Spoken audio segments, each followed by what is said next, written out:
sa inyong lahat. Lalo na sa mga bago nating subscriber at laging nakasubaybay sa ating munting channel. Maraming salamat po sa inyo lahat. Yung pag-aaralan natin ay magandang kanta ulit ito, Larawang Kupas by Jerome Abalos. Sa mga bagong napadaan lang, paki-subscribe naman si Paring Glenn dahil nagtuturo ako ng puro magagandang kanta lang.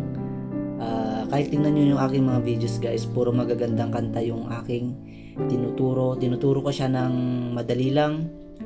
Pag medyo mahirap yung mga chords, gumagawa ako ng paraan para mas mapadali lang yung mga chords na gagamitin. Hindi siya masyadong technical pero practical. Tara, pag-aralan na natin. Bali, ang ginawa ko dito guys, naglagay tayo ng kapo sa first fret ng ating gitara.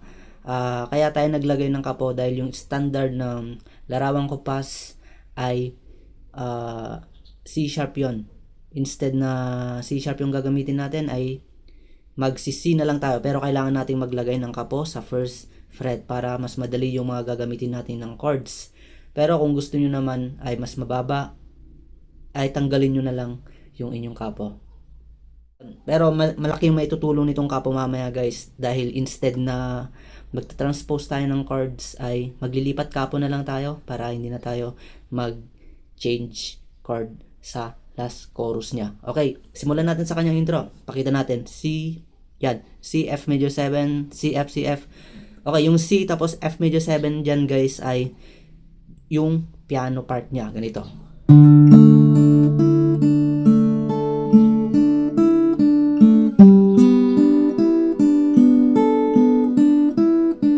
Tapos yung C, F, C, F dyan ay strum na.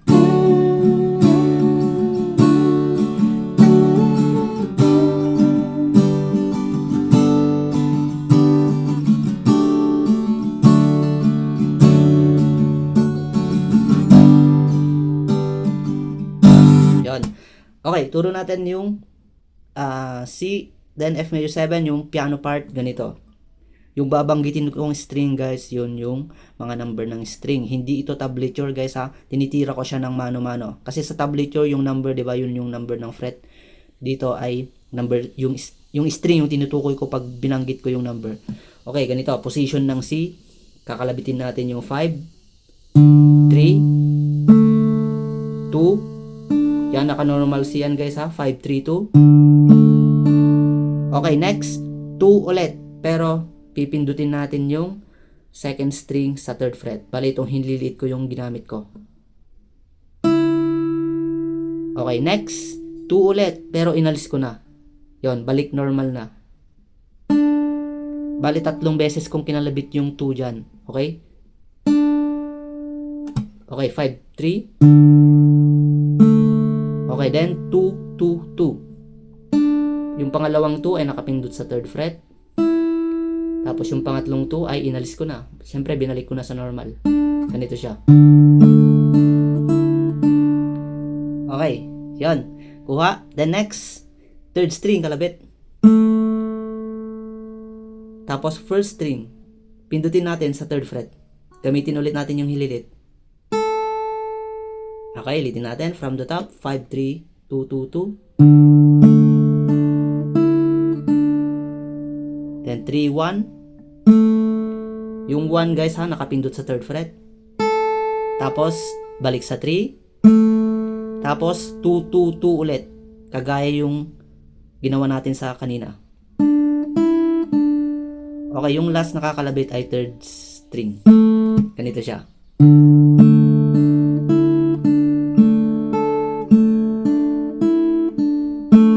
Ganun siya guys, okay? Kuha nyo na siguro. Isa pa, 5, 3, 2, 2, 2, 3, 1. Yung 1 guys ha, tandaan nyo nakapindot sa third fret. Tapos 3 ulit. Tapos 2, 2, 2 ulit. Yung last na kalabit ay yung third string. Okay, ganun sa part ng C. Then, F major 7 guys, ituturo muna natin yung pipindutin. F major 7, second, third, at fourth string. Ganyan. Magkakasunod din na fret. 1, 2, 3 na fret. Ganyan lang yung position ng F major 7. Tapos, yung bass note natin dito guys ay yung fourth string. Diba yung bass note sa C ay fifth string? Ang pagkakaiba lang nila ay yung bass, pero same ng pag-pluck. Okay, yung kanina 5th yung bass note niya, di ba? Ngayon sa F major 7 ay 4 naman yung mauuna dyan. Kaya ganito, 4, 3, 2, basta ganito.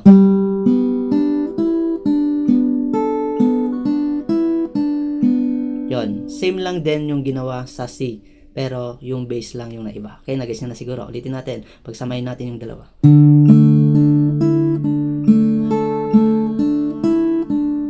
Then F major 7.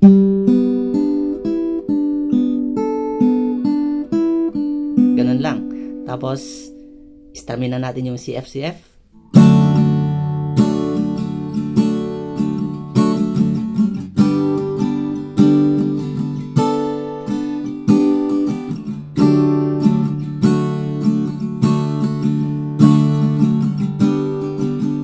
Okay, yung pag-strum ko dito guys ay tinira ko siya ng down, down, up, down, up, down, down, up. Pero pwede nyo rin siyang tirahin ng puro down na ganito.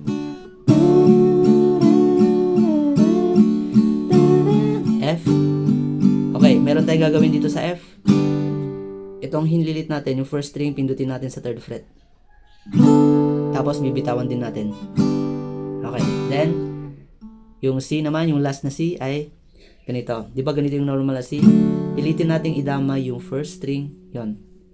First string, first fret. Yan, bali nakabar yung first at second string dyan. Okay, sanayin nyo yan guys. C sus to ata yung chord na to. Dun sa last na C na to guys ha. Yon. Tapos, syempre, binitawan ko lang ulit yung first string. Naging open. Naging normal C na yan. Then F. Yung huling F ay normal F na lang siya. Ulitin natin.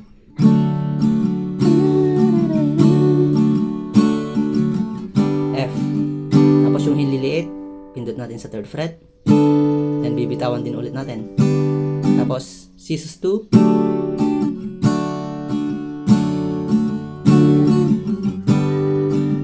Ganun lang siya guys. Pero kung nahihirapan kayo, kahit mag-normal CF lang kayo. Okay, buuin natin yung intro bago tayo tutungo ng verse.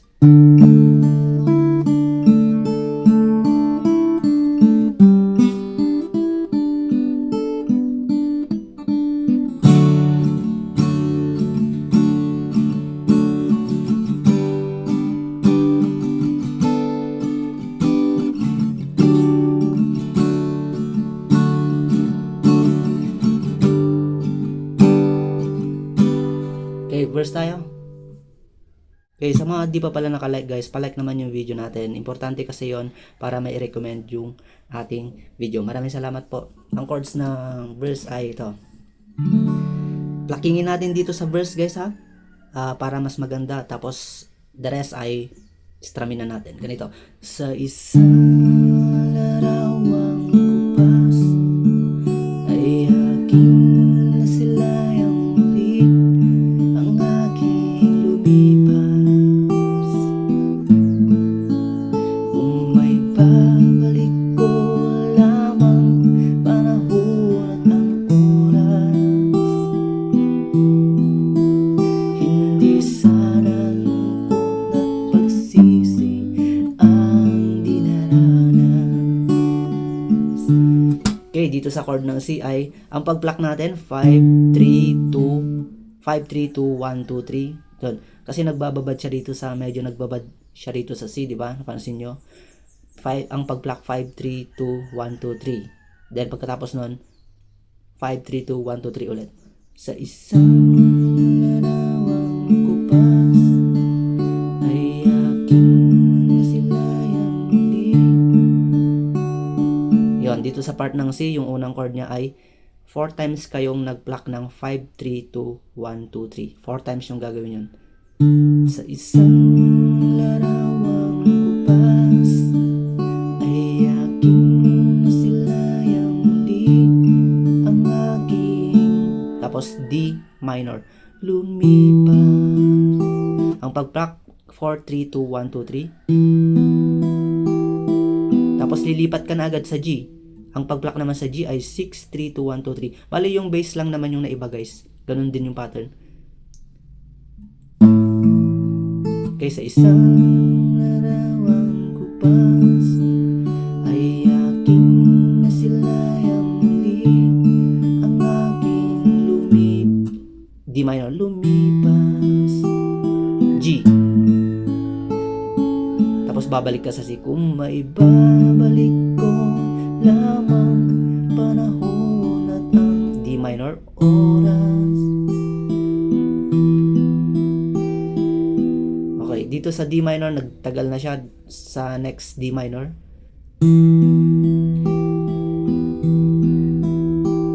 Tapos G, hindi sana lungkot at pag... Then F, mabilis ka lang mag-F dito. Ang pag-pluck ay 6-3-2. Pagsisisi. Tapos lilipat ka agad sa G. 6-3-2 din. Then C, dinaranas. Ganun lang yung verse niya, guys. Okay, buuin natin siya. Nandiyan naman yung lyrics niya, guys. Tapos nakatapat naman yung mga chords sa word. Sa isang larawang kupas ay aking nasilayang muli ang aking lumipas. Kung may babalik ko lamang panahon at ang oras, hindi sana lungkot at pagsisi ang dinaranas. Okay, magre-refrain na tayo, guys. Ang chord sa refrain ay ganito. Tugtugin ko muna. Hanggang sa mga sandaling ito, di ako. Okay, bale, sabi ko nga kanina, strumming natin, di ba? Yung verse lang yung i-pluck natin. Strumming na natin, guys. Pwede nyo siyang tirahin lang ng puro down. Basta may timing nyo lang. Hanggang sa mga sandaling ito, di ako nagbabago. Okay, dagdagan natin ng ganon. Di ba, unang chord yan ay D minor, G, C. 2 times yan, di ba? Yung unang C dyan ay, di ba, naka-normal C yan. I-hammer natin yung first string dyan. Ganun lang siya. Hanggang sa mga sandaling ito, di ako nagbabago. Hammer. Yan. Tapos 2, 3, 4, 5. Kilitin natin. Hanggang sa mga sandaling ito, di ako nagbabago. Taglay ko pa rin ang damdamin sa ating lumang litrato. Okay, hindi na tayo mag-hammer. Sa una lang yan. Tapos sa part na, ngunit sa'yo, F. Tapos ito na yung medyo kakaibang chord. Ewan ko. Tawagin muna natin siyang F11, F sharp 11, guys, ha. Hindi ako sure sa chord na to, pero para matuloy lang yung tutorial natin ay tawagin muna natin siyang F sharp 11. Okay, ang F sharp 11 galing sa F, di ba? Ang ginawa ko na lang ay tong middle finger ko, nilipat ko na lang sa 6th string 2nd fret. Ganyan na lang yung ginawa ko. Kaya naka-steady, naka-bar pa rin yan. Di ba? Napansin nyo, naka-bar pa rin yan. Para mapindot lang yung first at second string. Ganito sana yan yung position yan, yung F sharp 11. Pero, para hindi na natin alisin yan. Hindi na lang natin aalisin. Mas madali na lang, di ba? Galing ka lang naman sa F eh. Ito na lang yung nilipat ko. Nagets nyo siguro. Ngunit sa'yo, F sharp 11, ewan ko. Tapos C, ikaw ba'y iba na buhat? Then D7, nang tayo'y then G, layo. Ganun lang. Okay, ulitin natin yung kanyang refrain. Prolong ka lang sa G. Okay, ganun lang yung refrain. Pupunta tayo ng chorus. Okay, play natin muna yung chorus bago natin ituro. Kapit ka man, ngiti at kapwa masaya, at ang tunay na pagmamahal, palarawan kahit kupas na, sa ito'y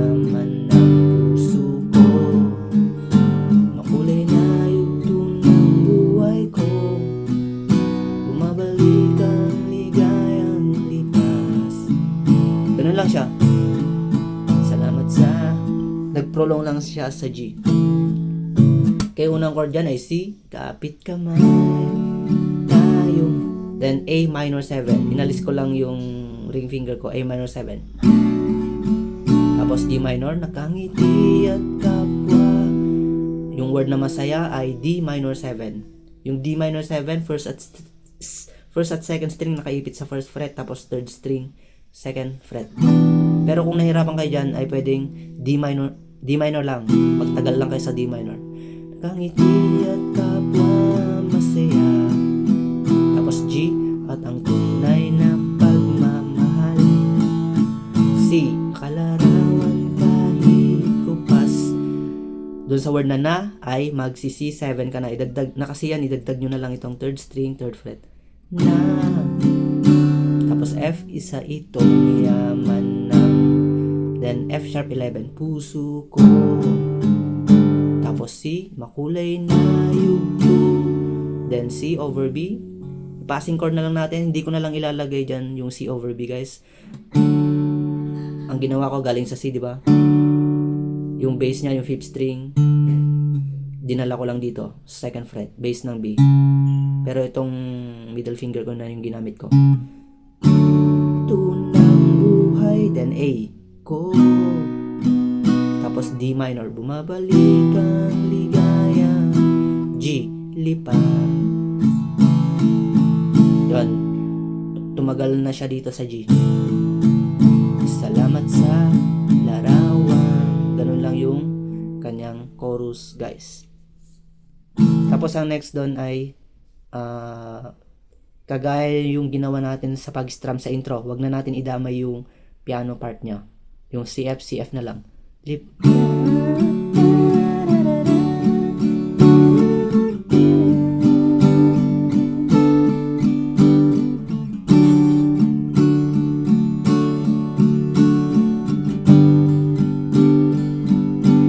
Okay, next doon ay uulitin yung refrain.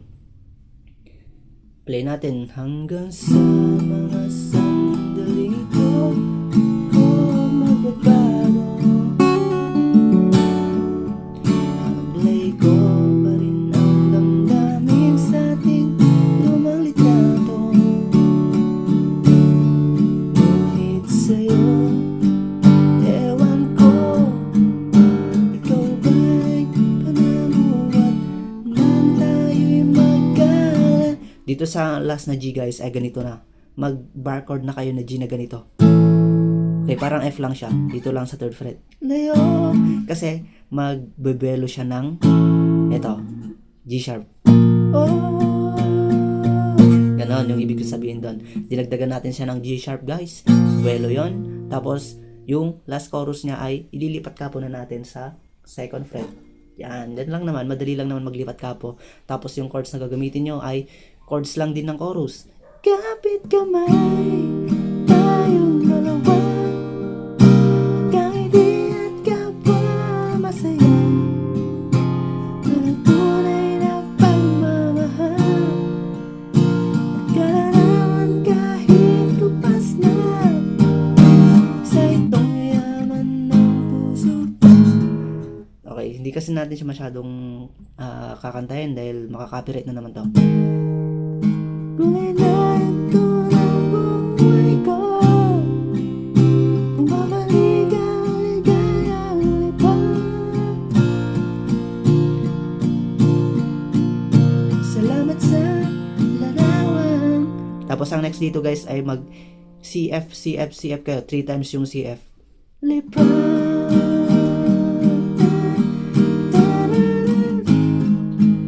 Oh, ganun siya, diba?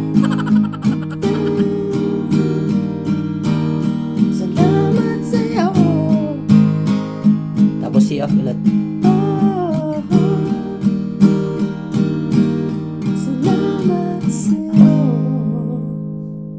Ganun lang yung larawang kupas, guys. Sana naintindihan nyo yung tutorial natin, di ba? Pinadali lang natin. Maraming salamat po sa inyong panonood. At huwag kalimutan i-like yung video natin. Hanggang sa muli. Bye-bye!